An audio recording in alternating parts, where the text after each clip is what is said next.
Hi friend, তোমরা সবাই কেমন আছো? আমি ভালো আছি। আজকে আমি বেগুন ভরোয়া বানিয়েছি। ছোট ছোট বেগুন নিয়েছি, সাদা বেগুন।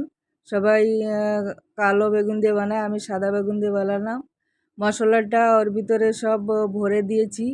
আর দেখো, ডিমের মতো লাগছে, মনে হচ্ছে যেন ডিম সেদ্ধ করে রেখেছি। আসলে এটা সাদা বেগুন।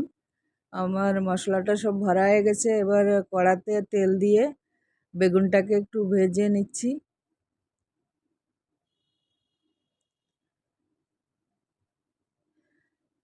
একদম মনে হচ্ছে ডিম ভেজেছি, ডিমের মতনই লাগছে। আমার বেগুনটা ভাজা হয়ে গেল। এবার এগুলো তুলে দিলাম। আর যে তেলটা আছে ওই তেলের ভিতরেই আমি তড়কাটা লাগিয়ে দেব। দিয়ে দিলাম অল্প রাঁধুনি। আমি রাঁধুনি দিই বেগুনে, তাই দিয়ে দিলাম। আর আদা, একটু রসুন, কাঁচা লঙ্কা, অল্প ধনে জিরে পাউডার দিয়ে আমি পিষে নিয়েছি। পিষে এবার ওই মশলাটাও দিয়ে দিলাম ওর মধ্যে।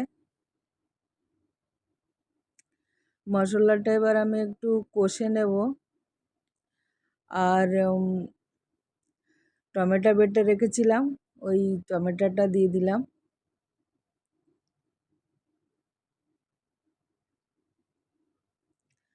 এটাও ভালো করে কষে নিয়ে নেব। তার মধ্যে দিয়ে দিলাম একটু হলদি, লবণও দিয়ে দিয়েছি।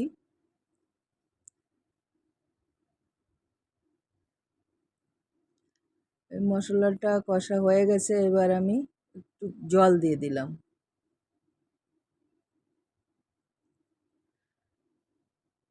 বেশি না তো, 4-5টা বেগুন, 5টা 6টা বেগুন, তো অল্পই জল দিয়েছি। এবার আমি এর ভিতরে বেগুনগুলো ছেড়ে দেব। জলটায় জাল উঠে গেছে। এবার আমি বেগুনগুলো সব ওর ভিতরে ছেড়ে দেব। বেশি টাইম লাগে না বানাতে, খুব জলদি হয়ে যায়। মশলাটা বানিয়ে ভরতে যতটা টাইম লাগে, কিন্তু বানাতে টাইম লাগে না।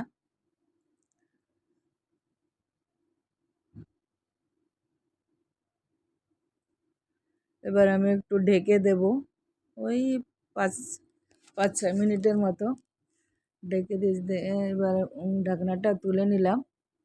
দেখো, আমার সবজিটা হয়ে গেছে, রেডি।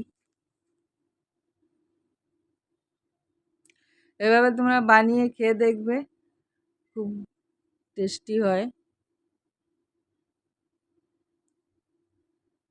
হয়ে গেছে আমার সবজিটা।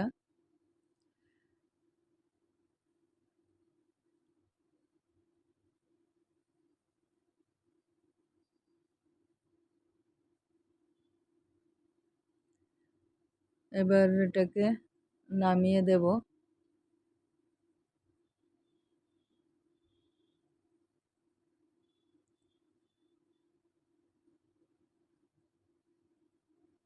কোনো ঝামেলা নেই বানাতে, খুব জলদি হয়েও যায়, আর খেতেও অপূর্ব লাগে।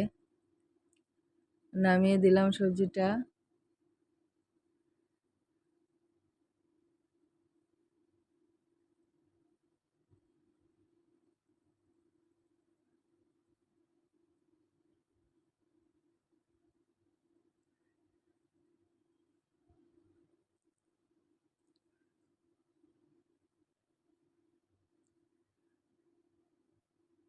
এবার আমি একটু খেয়ে দেখব।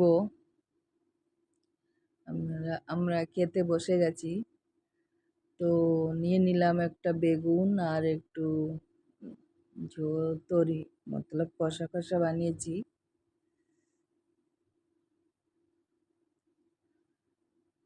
খুব টেস্টি হয়, খুব টেস্টি। খেয়ে দেখবে একবার বানিয়ে।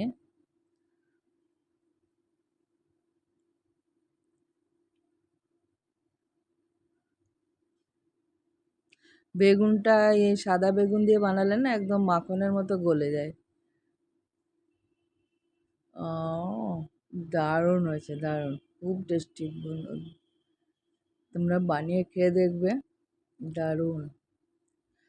আর তোমরা সবাই ভালো থেকো, সুস্থ থেকো। বাই।